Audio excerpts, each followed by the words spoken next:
আজকের এই এক্সপ্লেনারে সবাইকে স্বাগত জানাচ্ছি। আধুনিক প্রযুক্তির এই যুগে বিশাল সব মেশিন আর ভারী যন্ত্রপাতি আমাদের চারপাশ ঘিরে রেখেছে। কিন্তু কখনো কি ভেবে দেখেছেন এত দানবাকৃতির সব মেশিন আসলে নিরাপদে নিয়ন্ত্রণ করে কে? আজকের আয়োজনে আমরা এমন কিছু অদৃশ্য আর লুকানো সুইচের পেছনের বিজ্ঞান নিয়ে কথা বলবো, যেগুলো একদম নিঃশব্দে কিন্তু দারুণ নিখুঁতভাবে এই বিশাল সব যন্ত্রকে নিয়ন্ত্রণ করে চলেছে। আজকের এই বিশ্লেষণটি শেষ হওয়ার পর গ্যারান্টি দিয়ে বলতে পারি, চারপাশের পরিচিত যন্ত্রগুলো নিয়ে সবার ধারণাই একদম পাল্টে যাবে। তো চলুন শুরু করা যাক। মূল আলোচনায় যাওয়ার আগে একটা পরিচিত দৃশ্য কল্পনা করা যাক। যখন গাড়ি চালানো হয় তখন স্টিয়ারিং হুইলের ওপর থাকা ভীষণ নরম আর ছোট্ট একটা বোতামে স্রেফ আলতো করে চাপ দিলেই প্রচণ্ড শব্দে একটা ভারী হর্ন বেঁচে ওঠে, তাই না? এখন প্রশ্ন হলো, হর্ন বাজানোর জন্য যে বিপুল পরিমাণ কারেন্টের প্রয়োজন হয়, তা যদি সরাসরি ওই ছোট্ট সুইচের ভেতর দিয়ে যেত, তাহলে তো সুইচটির সাথে সাথে গলে বা পুড়ে ছাই হয়ে যেত।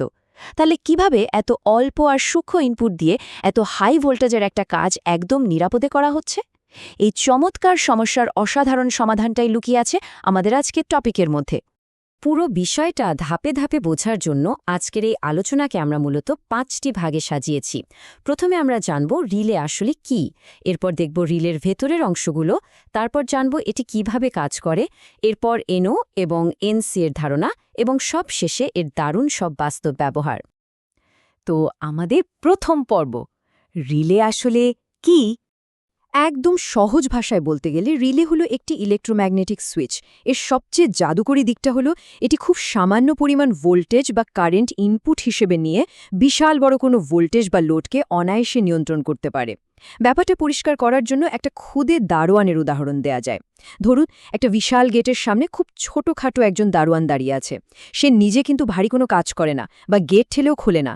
সে শুধু ছোট্ট একটা বোতাম চাপে আর বিশাল একটা স্বয়ংক্রিয় গেট খুলে যায়, যার ভেতর দিয়ে একসাথে হাজার হাজার মানুষের এক বিশাল ভিড় নিরাপদে পার হতে পারে। এখানে এই খুদে দারোয়ান হলো আমাদের কম ভোল্টেজের ইনপুট, আর বিশাল ভিড় হলো ওই হাই কারেন্ট। এবার আসা যাক দ্বিতীয় পর্বে, রিলের ভেতরের অংশ। চলুন একটু উঁকি দিয়ে দেখি এই ব্ল্যাক বক্সটার ভেতরে আসলে কী আছে।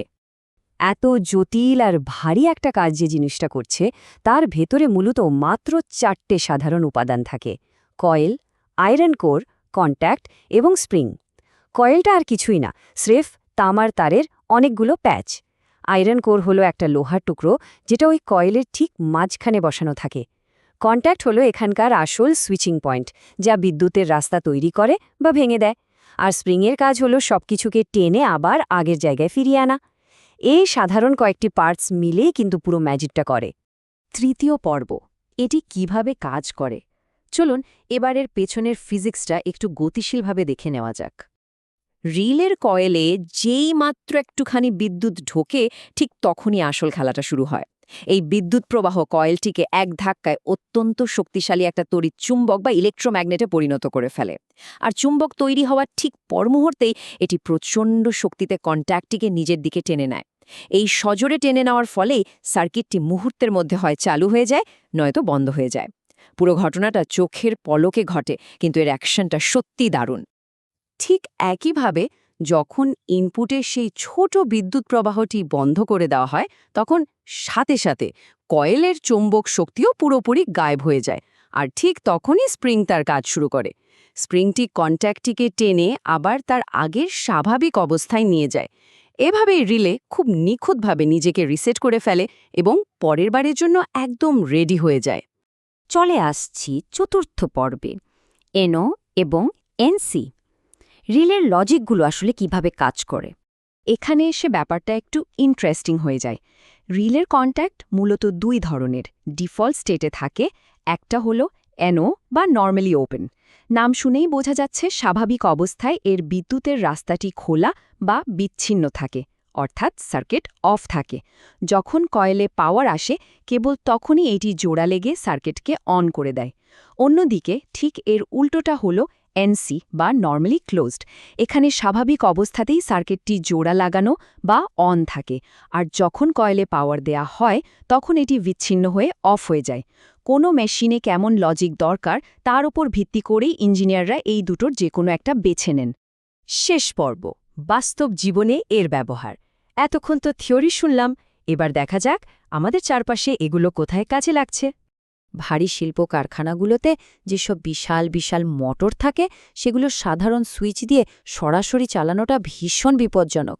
তাই সেখানে একটা পিএলসি বা পুশ বোতাম থেকে খুব সামান্য একটা সিগন্যাল রিলের কাছে পাঠানো হয়, আর রিলে সেই ছোট্ট সিগন্যালটা রিসিভ করে নিজের কন্ট্যাক্ট অন করে বিশাল ভোল্টেজের লাইন চালু করে দেয়। ফলে ওই দানবাকৃতির মোটরটা কোনো রিস্ক ছাড়াই নিরাপদে স্টার্ট হয়ে যায়। একদম শুরুতে আমরা গাড়ির হর্ন নিয়ে যে প্রশ্নটা তুলেছিলাম, এবার নিশ্চয়ই তার উত্তরটা পরিষ্কার হয়ে গেছে। গাড়ির স্টিয়ারিংয়ের ওই ছোট্ট বোতামটি মূলত রিলের কোয়েলকে চালু করার একটা ইনপুট মাত্র। বোতাম চাপলে রিলে চালু হয়, আর রিলে তখন সরাসরি ব্যাটারি থেকে উচ্চ ক্ষমতার কারেন্টকে হর্নে পৌঁছে দেয়। এভাবেই ছোট্ট একটা সুইচের সাহায্যে খুব নিরাপদে প্রচণ্ড শব্দের হর্ন বাজানো সম্ভব হয়, আর ওই সূক্ষ্ম সুইচটারও বিন্দুমাত্র ক্ষতি হয় না। শুধু যে কারখানা বা গাড়িতেই রিলে ব্যবহার হয় তা কিন্তু নয়, বাসাবাড়িতেও এই অদৃশ্য সুইচ কাজ করে যাচ্ছে। আজকাল অনেক স্মার্ট হোমে অটোমেটিক লাইট দেখা যায়। সেখানে মোশন সেন্সর যখনই কোনো মানুষের উপস্থিতি বুঝতে পারে, সে খুব দুর্বল একটা সিগন্যাল রিলের কাছে পাঠায়, আর রিলের সাথে সাথে মেইন পাওয়ার লাইনের সাহায্যে বাতিটি জ্বালিয়ে দেয়। আমাদের দৈনন্দিন জীবনে অটোমেশনের এই যে এত সুবিধা, তার পেছনে কিন্তু রিলের বিশাল অবদান। আধুনিক অটোমেশন বা স্বয়ংক্রিয় ব্যবস্থার একদম প্রাণ কেন্দ্র হল পিএলসি বা প্রোগ্রামেবল লজিক কন্ট্রোলার। আর এই পিএলসি সিস্টেম রিলের মাধ্যমে তার যাবতীয় আউটপুট নিয়ন্ত্রণ করে থাকে। পিএলসি হল ব্রেইন, সে শুধু সিদ্ধান্ত নেয়, আর তার নির্দেশ মতো রিলে কাজ করে বড় বড় মোটর, সলেনয়েড ভালভ, ফ্যান এবং বিশাল সব পাম্পকে চালু বা বন্ধ করে। রিলে না থাকলে পিএলসির ওই সূক্ষ্ম সার্কিটগুলো কখনোই এত বড় ভারী যন্ত্রপাতির লোড সামলাতে পারত না। অটোমেশন বা স্মার্ট হোম তো আর সব জায়গায় নেই, তাহলে সাধারণ জীবনে রিলের ভূমিকা কি? এর খুব সুন্দর একটা উদাহরণ হল ফ্রিজ বা এসি, যা প্রায় সব বাসায় থাকে। এগুলোর ভেতরে যে কম্প্রেসর থাকে, সেটি চালু হতে প্রচুর কারেন্টের প্রয়োজন হয়। এসির ভেতরের থার্মোস্ট্যাট তাপমাত্রা মেপে রিলের কাছে সিগন্যাল পাঠায়, আর রিলে সেই ভারী কম্প্রেসরটিকে নিরাপদে অন এবং অফ করার কঠিন কাজটা দিনের পর দিন করে যায়। বুঝতেই পারছেন, এই প্রযুক্তি আক্ষরিক অর্থে আমাদের চারপাশের প্রতিটি জায়গা ছড়িয়ে আছে। দেখতে দেখতে আজকের এই এক্সপ্লেনারের একদম শেষ পর্যায়ে চলে এসেছি আমরা। এতক্ষণ ধরে আমরা দেখলাম কিভাবে একটি ছোট, প্রায় অদৃশ্য একটা পার্টস আমাদের ফ্রিজ, এসি, গাড়ি এবং বিশাল কারখানার গভীরে বসে নিঃশব্দে কাজ করে যাচ্ছে। যাওয়ার আগে এই শেষ স্লাইডের প্রশ্নটা সবার চিন্তার খোরাক জোগানোর জন্য রেখে গেলাম। এই আধুনিক বিশ্বকে সচল রাখতে আমাদের চারপাশে এমন আরও কত নীরব ও অদৃশ্য সুইচ লুকিয়ে আছে, যার সম্পর্কে আমরা হয়তো এখনও কিছুই জানি না। চারপাশের এই ইঞ্জিনিয়ারিং জগৎটা আসলেই অবাক করার মতো। পরের বার যখন কোনো বড় যন্ত্র চালু হতে দেখবেন, এই অদৃশ্য জাদুকরদের কথা কিন্তু ঠিকই মনে পড়বে। এই ভাবনাটা দিয়েই আজকের বিশ্লেষণ এখানেই শেষ করছি। আবারও কথা হবে নতুন কোনো চমকপ্রদ বিষয় নিয়ে।